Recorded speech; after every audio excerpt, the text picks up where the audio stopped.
كان عندي قطعتين صدور دجاج كده، قلت يا بت قومي اعملي بيهم اي حاجه، انت جعانه وهفتانه ويا عيني ما بتاكليش. المهم قمت انا قمت فعلا وحطيتهم في الكبه وفرمتهم فرم كده مش ناعم، فرمتهم فرم متوسط. وبعد كده قلت ايه لازم اعمل بيهم حاجه كده تكون جديده وطعمها حلو. مش هسميها كوردون بلو قوي عشان هي كان فيها حاجات ناقصه، وهنا حطيت شويه ملح. وبعد كده بدات بقى اظبط الدنيا وانزل ايه بالتوابل اللي عندي. عايزه اقول لكم ان انا عامله مجموعه توابل فظيعه، دي توابل مكسيكيه اللي هي الشطه المكسيكيه، بس طعمها حلو جدا، بتخلي الطعم ليها نكهه كده حلو. هنا دي مجموعه التوابل اللي قلت لكم عليها، بجد بتفرق معايا جدا، بستخدمها في اغلب الاكلات بتاعتي. بدل ما اطلع 30 علبه، لا بحطهم بجمعهم في علبه واحده. دي اول ما بتبدا تخلص ببدا ازود منها تاني واظبط التوابل بتاعتي. هبقى اكتبها لكم لو انتوا عايزين تعرفوا هي ايه، هكتبها لكم. هنا بدات بقى اقلب بقى الفراخ اللي انا عاملاها، اللي انا فرمتها في فرم وسط دي، وعايزه اقول لكم انها طلعت خطيره. ماشي. المهم هنا جبت بقى المكبس بتاع البرجر ده، عايزه اقول لكم ده بتاع تابر تحفه. والعلب دي من اكتر العلب اللي انا بستخدمها عندي في المطبخ، بعمل فيها برجر، بعمل فيها برجر فراخ، برجر لحمه، بجد ما يعني مش بسيبها. المهم هنا بقى جبت ايه، جبت دي جبنه حلوم. ماشي.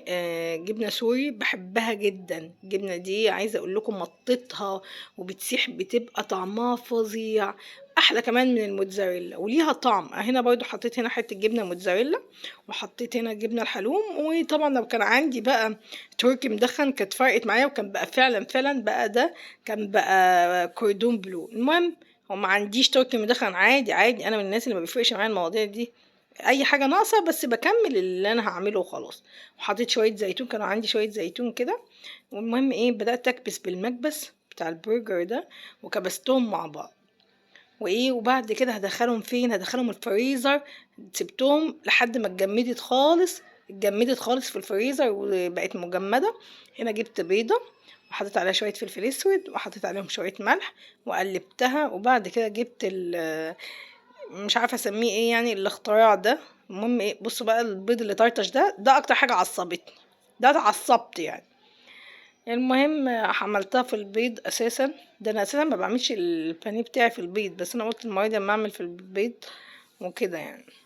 المهم عملتها في البيض، وبعد كده نزلت عليها بالخلطه دي. الخلطه دي عباره عن خلطه زي بتاعه الفيجيتار، مش فيجيتار. ماشي.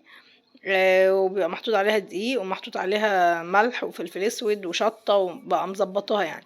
هنا جبت الطاسه دي وحطيت فيها الزيت، وبعد كده نزلت ايه، على فكره انا بخاف اقلي عشان تبقوا عارفين.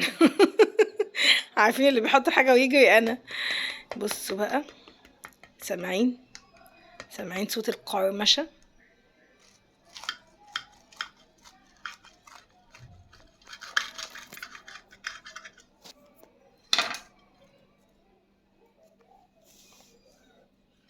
تحفه